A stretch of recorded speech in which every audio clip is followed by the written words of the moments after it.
Assalamualaikum warahmatullahi wabarakatuh.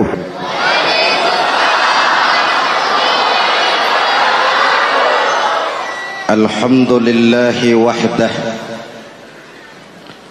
sadaqa wa'dah wa nasara 'abdah, wassalatu wassalamu ala man la nabiyya ba'dah, Sayyidina Muhammad ibn Abdullah wa ala alihi wa sahbihi wa mawalah, amma ba'du. Saudara-saudara kaum muslimin yang saya cintai, perjalanan waktu telah mengantarkan kita memasuki Ramadan. Kata orang, jauh berjalan banyak dilihat, dan pengalaman adalah guru yang paling bijaksana. Kalau ibadah Ramadan kita berhasil, maka kita yang malam ini pasti bukan kita sebulan yang lalu. Kita yang malam ini adalah kita yang telah ditempa, digojlok, digembleng oleh kawah candra di mukanya Ramadan. Dan setelah perjalanan panjang, perjuangan mengendalikan diri dan menahan nafsu, kita akan merayakan Idul Fitri. Apa yang harus kita laksanakan? Malam ini saya ingin sampaikan ayat 186 surah Al-Baqarah, di mana Allah menuntun kita. Pertama, walitukmilul iddata, hendaknya engkau sempurnakan jumlah bilangan hari puasamu. Puasa sebulan penuh, bisa 29, bisa 30 hari.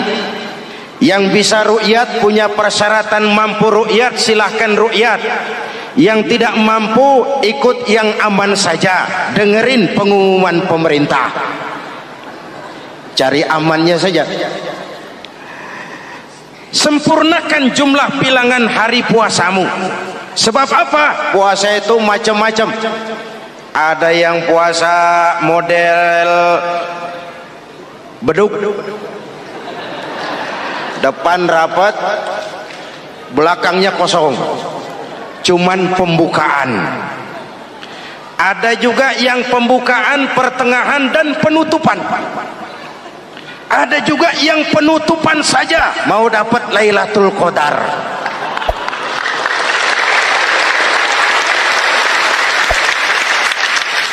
Allah berpesan, walitukmilul iddata, sempurnakan jumlah bilangan hari puasamu. Puasa itu sebulan penuh.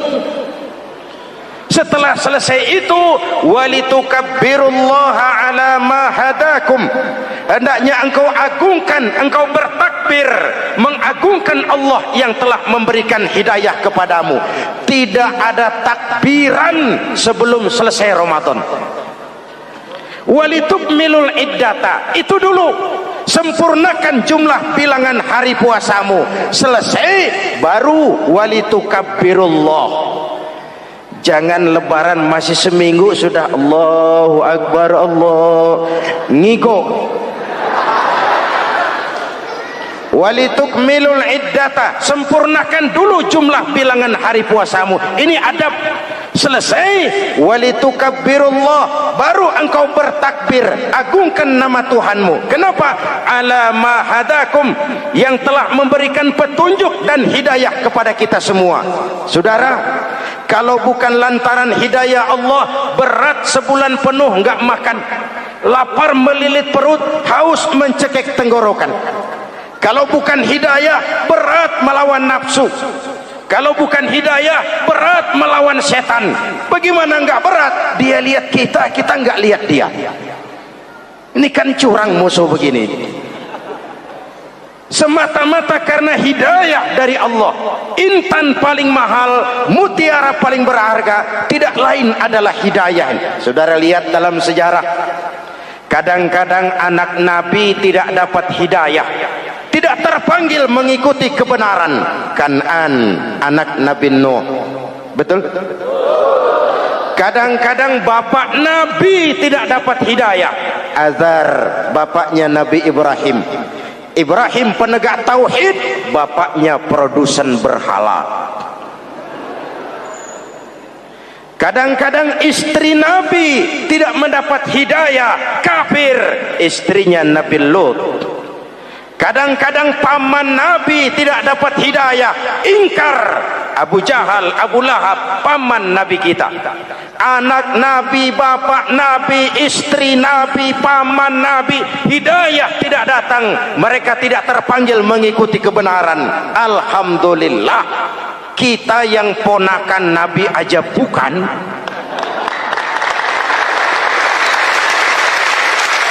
kita diberikan hidayah. Dengan bekal hidayah itulah kita masuki nuansa Ramadan, berjuang melawan nafsu, membina takwa, melatih ridha, dengan lapar melilit perut, dengan haus mencekik tenggorokan. Allahumma lakasumtu, Tuhan, untuk Engkau saya laksanakan ibadah ini. Oleh karena itu, jaga hidayah ini baik-baik, karena dia merupakan intan paling mahal, mutiara paling berharga dalam kehidupan kita. Diberikan kita kedudukan yang tinggi, alhamdulillah. Diberikan kita harta yang banyak, alhamdulillah. Tapi itu semua belum ada artinya ketimbang yang bernama hidayah. Maka hidayah inilah yang harus kita jaga baik-baik. Hidayah inilah yang harus kita pelihara. Kita bertakbir kepada Allah, mengagungkan nama Allah yang telah memberikan hidayah kepada kita. Kalau tidak lantaran hidayah, berat melaksanakan ibadah puasa sebulan suntuk. Dengan ibadah Ramadan, kita melakukan pemutihan vertikal. Orang yang keluar dari Ramadan dengan ibadah benar seperti bayi baru dilahirkan oleh ibunya, tidak punya dosa kepada Allah. Idul Fitri, kembali kepada fitrah. Tapi kan kita tidak cuma punya dosa vertikal, kita juga punya dosa horizontal. Kita tidak cuma berdosa kepada Allah, kita juga sering salah kepada sesama manusia. Betul? Inilah momen lebaran itu. Dosa kepada Allah, taubat langsung kepadanya, sonder calok.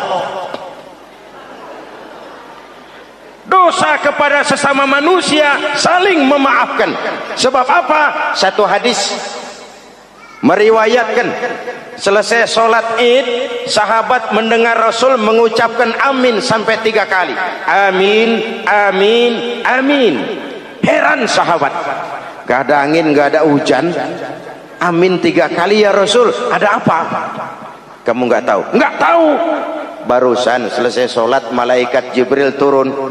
Lalu, Muhammad, saya mau berdoa kepada Allah, mau kamu aminkan?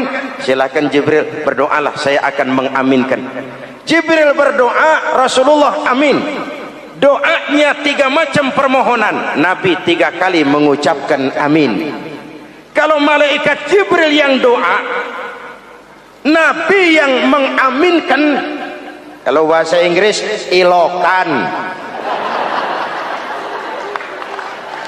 Ilokan nih doa meleset. Apa iya? Ma iya? Apa doanya? Pertama, ya Allah, hari ini 1 Syawal, doa malaikat Jibril, saya mohon kepadamu, jangan engkau terima puasa dan ibadahnya anak yang durhaka kepada ibu bapaknya. Rasulullah mengucapkan amin. Jelas? Belum tentu memang setiap kita orang tua, tapi pasti setiap kita anak. Jikalau anak punya ibu dan bapak, seorang anak yang puasa Ramadan, tarawih malam hari, bayar zakat, tadarus Al-Quran, jikalau sudah durhaka kepada kedua orang tuanya, didoakan oleh malaikat Jibril, diaminkan oleh Nabi supaya puasa dan ibadahnya tidak diterima. Na'udzu. Maka selesai sholat Idul Fitri, tugas yang paling utama minta ridho ibu dan bapak. Satu. Yang kedua, ya Allah, hari ini 1 Syawal, saya mohon kepadamu, jangan engkau terima puasa dan ibadahnya istri yang durhaka kepada suaminya. Rasulullah mengucapkan amin. Jangan engkau terima puasa dan ibadahnya istri yang durhaka kepada suaminya. Ibu-ibu tanya, Pak, kalau suami yang durhaka sama istrinya bagaimana, Pak? Nah, ibu-ibu, Rasulullah tidak menjelaskan itu.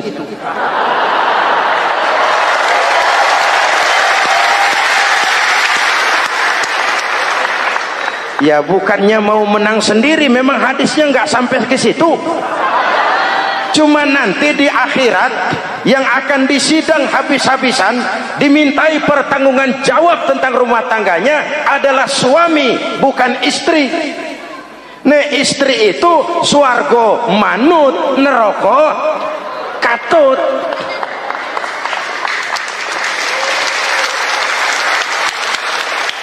Yang ketiga, ya Allah, hari ini 1 Syawal, saya mohon kepadamu, jangan engkau terima puasa dan ibadahnya muslim yang tidak mau memaafkan sesama saudaranya muslim.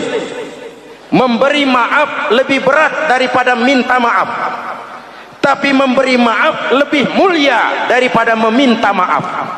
Kalau kita sudah minta maaf, orang tidak mau memaafkan, itu tanggung jawab dia kepada Allah. Orang macam itu yang tidak mau memaafkan sesama saudaranya, didoakan agar puasa dan ibadahnya tidak diterima oleh Allah Subhanahu. Riwayat lain menceritakan, satu hari Nabi lagi kumpul dengan sahabat. Nabi tanya, saudara-saudara, atadruna manil muflis? Tahu nggak kamu siapa orang yang bangkrut, orang yang sial, orang yang celaka? Siapa? Macam-macam jawaban sahabat. Ada yang bilang, al-muflisu fina man la dirham lahu wala mata'. Menurut pendapat kami, orang yang sial, yang bangkrut, yang kagak punya duit. Apalagi mau lebaran kayak begini, bangkrut bener bang.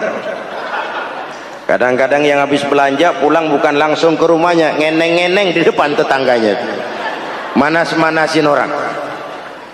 Hadirin yang saya hormati, semua diukur dengan kacamata materi. Apa jawab Nabi? Bukan. Orang bangkrut bukan yang nggak punya duit. Orang bangkrut itu orang yang nanti di hari kiamat datang menghadap Allah dengan membawa pahala solat, pahala zakat, pahala puasa, karena di dunia rajin ibadah. Cuman sayang, di sisi lain dia datang bawa dosa karena pernah nyaci maki orang, pernah fitnah orang, pernah makan harta orang dengan cara yang zolim, pernah mengalirkan darah orang dengan cara yang tidak benar. Enak dia setor, Tuhan lapor, ini pahala sholat saya, ini pahala puasa saya, ini pahala zakat saya mau ke surga. Datang orang, ntar dulu Tuhan, sabar.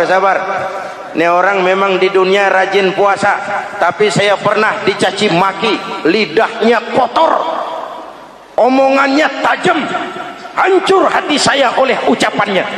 Panggil, sini mas. Benar ini orang pernah kamu caci maki, kamu lontarkan kata-kata pedih dan kotor, kasar. Iya, siniin pahala sholatmu, kasihin orang yang kau caci maki, kasihin. Selesai, berangkat lagi, datang lagi orang. Sebentar Tuhan, dia memang di dunia bayar zakat, tapi dia pernah makan harta orang dengan cara yang zalim, makan harta yatim. Jadi pengurus yatim, yatimnya lapar, pengurusnya yang pada kenyang.